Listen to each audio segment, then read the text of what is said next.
இந்த வீடியோவில் லாட் என்ட்ரியை பயன்படுத்தி புதிய டேக் உருவாக்குவது எப்படி என்று பார்க்கப் போகிறோம். அதற்கு முதலில் லாட் என்ட்ரி வைத்து பர்ச்சேஸ் எப்படி போடுவது என்ற வீடியோவை பார்க்கவில்லை என்றால் அந்த வீடியோவை பார்த்த பிறகு இந்த வீடியோவை பார்க்கவும்.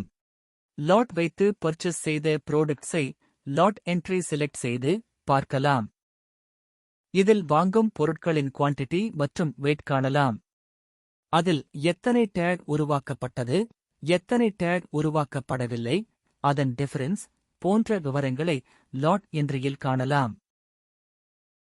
இப்பொழுது லாட் வைத்து டேக் உருவாக்க டேக் ஐக்கன் கிளிக் செய்து டேக்கிங் செலக்ட் செய்யவும். புதிய டேக் கிரியேட் செய்ய வேண்டும் என்றால் எப்பொழுது பிளஸ் ஐகானை கிளிக் செய்து கிரியேட் செய்யவும். லாட் என்ட்ரி பக்கத்தில் இருக்கும் பிளஸ் ஐகானை கிளிக் செய்யவும்.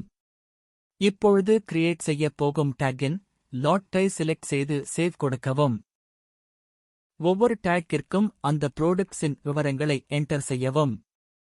ப்ராடக்ட்டின் மேலும் விவரங்கள் என்டர் செய்ய வேண்டும் என்றால் டிஸ்ப்ளே பட்டன் கிளிக் செய்து செலக்ட் செய்து கொள்ளலாம். பின்னர் டேக் டீடைல்ஸ் என்டர் செய்துவிட்டால் சேவ் பட்டன் கிளிக் செய்யவும். இப்பொழுது லாட் என்டர் மாடியூல் சென்று பார்த்தோம் என்றால் எத்தனை டேக் கிரியேட் செய்திருக்கிறோம், எத்தனை கிரியேட் செய்யவில்லை மற்றும் அதன் டிஃபரன்ஸ் பார்க்கலாம். லாட் என்ட்ரி டேக்ஸ் சென்று பார்த்தால் இந்த லாட் மூலமாக கிரியேட் செய்யப்பட்ட அனைத்து டேக்ஸையும் நாம் பார்க்கலாம்.